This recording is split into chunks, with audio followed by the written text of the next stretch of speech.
Hi ಎಲ್ಲರಿಗೂ ನಮಸ್ಕಾರ. ಇವತ್ತು ನಿಮ್ಮ ಜೊತೆ ಇನ್ನೂ ಒಂದು ಹೆಲ್ತಿ ವಿಡಿಯೋ ಶೇರ್ ಮಾಡ್ತಾ ಇದ್ದೀನಿ. ಸೊ ಎಲ್ಲರಿಗೂ ಸ್ವಾಗತ. ಇನ್ನು ನನ್ನ ಚಾನಲ್ಗೆ ಯಾರು ಸಬ್ಸ್ಕ್ರೈಬ್ ಆಗಿಲ್ಲ ಅಂದರೆ ಪ್ಲೀಸ್ ಸಬ್ಸ್ಕ್ರೈಬ್ ಆಗಿ. ಇವತ್ತಿನ ಲಂಚ್ಗೆ ನವಣೆ ಯೂಸ್ ಮಾಡಿಕೊಂಡು ರೈಸ್ ಮಾಡ್ಕೊಂಡಿದ್ದೀನಿ. ಅದರ ಜೊತೆ ದಾಲ್ ಪಾಲಕ್ ಮತ್ತು ಪಲ್ಯಕ್ಕೆ ಬಂದು ಮೂಲಂಗಿ ಪಲ್ಯ ಮಾಡ್ಕೊಂಡಿದ್ದೀನಿ. ಸಲಾಡ್ಗೆ ಬಂದು ಮೂಲಂಗಿ, ಕ್ಯಾರೆಟ್ ಮತ್ತು ಕ್ಯುಕಂಬರ್ನ ಯೂಸ್ ಮಾಡ್ತಾಯಿದ್ದೀನಿ. ಅದ್ರ ಜೊತೆಗೆ ಕರ್ಡ್ ಸರ್ವ್ ಮಾಡ್ಕೊತಾ ಇದ್ದೀನಿ. ಈ ವಿಡಿಯೋ ಇವತ್ತಿನದು ಈ ರೆಸಿಪೀಸ್ದಾಗಿರುತ್ತೆ. ಮೊದಲಿಗೆ ದಾಲ್ ಪಾಲಕ್ ಮಾಡ್ಕೊಳ್ಳೋದಕ್ಕೆ ಇಲ್ಲಿ ನಾನು ಒಂದು ಕುಕ್ಕರ್ ಇಟ್ಕೊತಾ ಇದ್ದೀನಿ ಸ್ಟವ್ ಮೇಲೆ.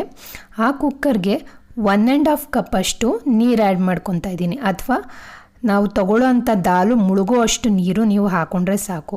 ನಾನು ಇಲ್ಲಿ ಅರ್ಧ ಕಪ್ಪಷ್ಟು ಬೇಳೆನ ತೊಳೆದು 4 ಅವರ್ ಮುಂಚೆನೇ ನೆನೆಸಿ ಇಟ್ಕೊಂಡಿದ್ದೆ.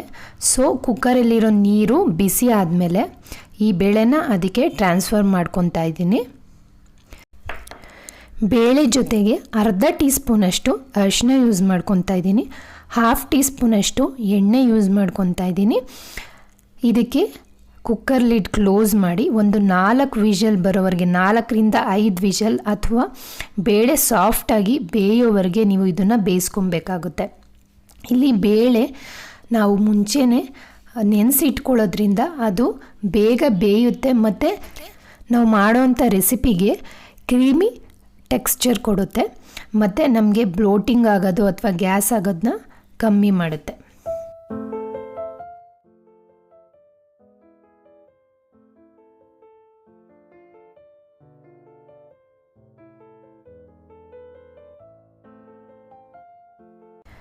ಬೆಂದಿರೋಂಥ ಬೇಳೆನ ಪೊಟ್ಯಾಟೊ ಮ್ಯಾಶರ್ ಯೂಸ್ ಮಾಡಿಕೊಂಡು ಇನ್ನೊಂದು ಸತಿ ಈ ಥರ ಮ್ಯಾಶ್ ಮಾಡ್ಕೊತಾ ಇದ್ದೀನಿ. ಸೊ ಈ ಥರ ಮಾಡ್ಕೊಳ್ಳೋದ್ರಿಂದ ನಿಮಗೆ ನೀವು ಮಾಡ್ಕೊಳ್ಳೋಂಥ ರೆಸಿಪಿನಲ್ಲಿ ಕ್ರೀಮಿನೆಸ್ ಬರುತ್ತೆ ಮತ್ತು ಎಲ್ಲ ಬೇಳೆ ಕೂಡ ಮಿಕ್ಸ್ ಆಗುತ್ತೆ ನೀಟಾಗಿ. ಬೇಳೆ ಹಾಗೆ ಉಳ್ಕೊಳ್ಳೋದಿಲ್ಲ. ಈಗ ಒಂದು ಪ್ಯಾನ್ ಇಟ್ಕೊಂಡು ಅದಕ್ಕೆ ಎಣ್ಣೆ ಹಾಕ್ಕೊತಾ ಇದ್ದೀನಿ, 1 ಟೀ ಸ್ಪೂನಷ್ಟು. ಸೊ ಎಣ್ಣೆ ಕಾದಾದಮೇಲೆ ಅರ್ಧ ಟೀ ಸ್ಪೂನಷ್ಟು ಸಾಸಿವೆ, ಅರ್ಧ ಟೀ ಸ್ಪೂನಷ್ಟು ಜೀರಿಗೆ.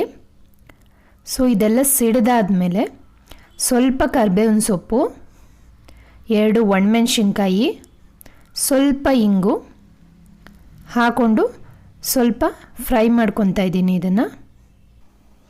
ಈಗ ಒಂದು ಮೀಡಿಯಮ್ ಸೈಜಷ್ಟು ಈರುಳ್ಳಿನ ಸಣ್ಣದಾಗಿ ಕಟ್ ಮಾಡ್ಕೊಂಡಿದ್ದೆ, ಅದನ್ನು ಹಾಕ್ಕೊಂಡು ಸ್ವಲ್ಪ ಸಾಫ್ಟ್ ಆಗೋವರೆಗೆ ಫ್ರೈ ಮಾಡ್ಕೊತೀನಿ. ಈಗ ಉಪ್ಪು ಆ್ಯಡ್ ಮಾಡ್ಕೊತಾ ಇದ್ದೀನಿ, ರುಚಿಗೆ ಎಷ್ಟು ಬೇಕೋ ಅಷ್ಟು. ಈರುಳ್ಳಿಗೆ ಉಪ್ಪು ಆ್ಯಡ್ ಮಾಡೋದ್ರಿಂದ ಅದು ಬೇಗ ಬೇಯುತ್ತೆ. ಸೊ ಈರುಳ್ಳಿ ಎಲ್ಲ ಸಾಫ್ಟಾಗಿ ಬೆಂದಾದಮೇಲೆ 1 ಟೀ ಸ್ಪೂನಷ್ಟು ಬೆಳ್ಳುಳ್ಳಿ ಯೂಸ್ ಮಾಡ್ಕೊಂಡಿದ್ದೀನಿ, ಸಣ್ಣದಾಗಿ ಕಟ್ ಮಾಡ್ಕೊಂಡಿರೋದು. ಬೆಳ್ಳುಳ್ಳಿ ಫ್ರೈ ಆದಮೇಲೆ ಒಂದು ಸಣ್ಣದು ಟೊಮೆಟೊ ಕಟ್ ಮಾಡ್ಕೊಂಡಿರೋದು ಹಾಕ್ಕೊತಾ ಇದ್ದೀನಿ. ಸೊ ಇದಕ್ಕೆ ಅಚ್ಕಾರದ ಪುಡಿ ಯೂಸ್ ಮಾಡ್ತಾಯಿದ್ದೀನಿ, ಅರ್ಧ ಟೀ ಸ್ಪೂನಷ್ಟು. ಈಗ ಇದನ್ನು ಫ್ರೈ ಮಾಡ್ಕೊತೀನಿ. ಟೊಮೆಟೊ ಕಂಪ್ಲೀಟಾಗಿ ಸಾಫ್ಟ್ ಆಗಬೇಕು. ಬೇಕು ಅಂದರೆ ಇಲ್ಲಿ ನೀವು 1-2 ಟೀ ಸ್ಪೂನು ನೀರು ಚಿಮ್ಸ್ಕೊಬೋದು.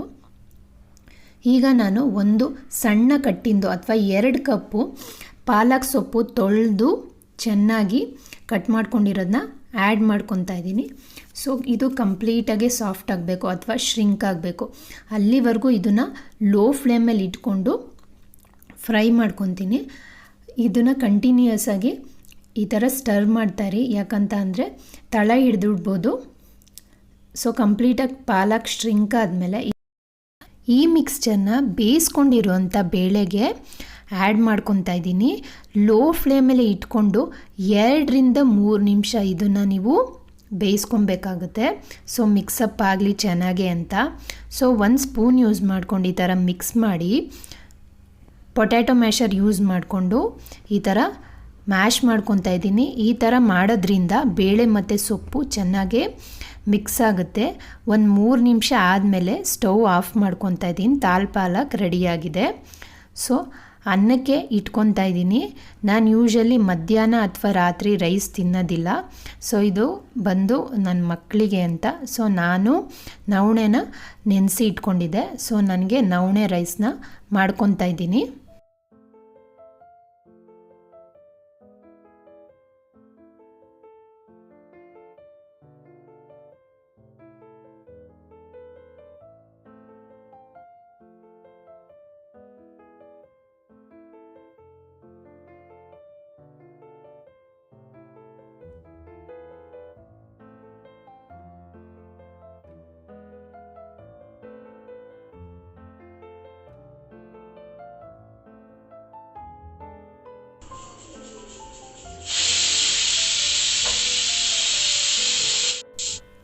ಮೂಲಂಗಿ ಪಲ್ಯ ಮಾಡ್ಕೊಳ್ಳೋದಕ್ಕೆ 2 ದೊಡ್ಡದಾದಂತಹ ಮೂಲಂಗಿ ತೊಗೊಂಡು ಅದನ್ನು ಪೀಲ್ ಮಾಡಿಕೊಂಡು ತುರಿದಿಟ್ಕೊಂಡಿದ್ದೀನಿ. ತುರಿದಿಟ್ಟಿರೋಂಥ ಮೂಲಂಗಿನಲ್ಲಿ ಅದರಲ್ಲಿರೋಂಥ ನೀರಿನಂಶ ಎಲ್ಲ ತೆಗೆದು ಇಟ್ಕೊತಾ ಇದ್ದೀನಿ. ಈ ಥರ ಮಾಡೋದ್ರಿಂದ ಮೂಲಂಗಿ ಪಲ್ಯ ಕಹಿ ಅನಿಸೋದಿಲ್ಲ. ಯೂಶಲಿ ನಾವು ಹಾಗೆ ಡೈರೆಕ್ಟಾಗಿ ಮೂಲಂಗಿ ತಿನ್ಬೇಕಾದ್ರೆ ಖಾರ ಅನಿಸುತ್ತೆ, ಕಹಿ ಅನಿಸುತ್ತೆ, ಒಬ್ಬೊಬ್ಬರು ತಿನ್ನೋಕ್ಕೆ ಹೋಗಲ್ಲ.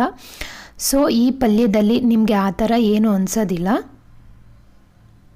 ಸೊ ನೀರೆಲ್ಲ ತೆಗೆದಿಟ್ಕೊಂಡಾದಮೇಲೆ ಆ ನೀರನ್ನ ನೀವು ಕುಡ್ಕೊಬೋದು, ಅಥವಾ ಪಲ್ಯ ಮಾಡ್ಕೊಬೇಕಾದ್ರೆ 1-2 ಸ್ಪೂನು ಸ್ಪ್ರಿಂಕಲ್ ಮಾಡ್ಕೊಬೋದು. ಸೊ ಈ ಪಲ್ಯ ಮಾಡಬೇಕಾದ್ರೆ ನೀರು ಬಿಟ್ಕೊಳ್ಳೋದ್ರಿಂದ ಅದರ ಅವಶ್ಯಕತೆ ಇರೋದಿಲ್ಲ.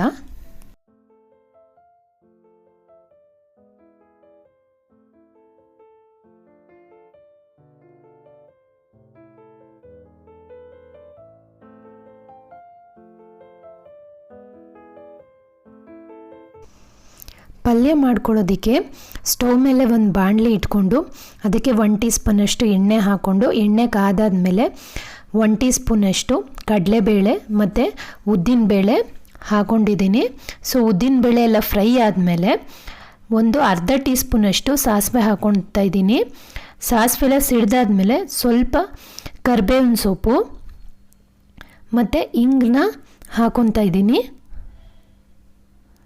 ಸೊ ಇದೆಲ್ಲ ಫ್ರೈ ಆದಮೇಲೆ ಹಸಿಮೆಣ್ಸಿಕಾಯಿ 2 ಯೂಸ್ ಮಾಡಿಕೊಂಡು ಫ್ರೈ ಮಾಡ್ಕೊತಾ ಇದ್ದೀನಿ. ಅದೆಲ್ಲ ಫ್ರೈ ಆದಮೇಲೆ ನಾವು ತುರಿದಿಟ್ಕೊಂಡಿರೋ ಅಂಥ ಮತ್ತು ನೀರೆಲ್ಲ ತೆಗೆದಿಟ್ಕೊಂಡಿರೋ ಅಂತಹ ಮೂಲಂಗಿನ ಯೂಸ್ ಮಾಡಿಕೊಂಡು ಇದನ್ನು ಫ್ರೈ ಮಾಡ್ಕೊತಾ ಇದ್ದೀನಿ. ಲೋ ಫ್ಲೇಮಲ್ಲೇ ಇಟ್ಕೊಂಡು ಸ್ವಲ್ಪ ಅದು ಬೇಯೋವರೆಗೆ ಫ್ರೈ ಮಾಡ್ಕೊಬೇಕಾಗುತ್ತೆ.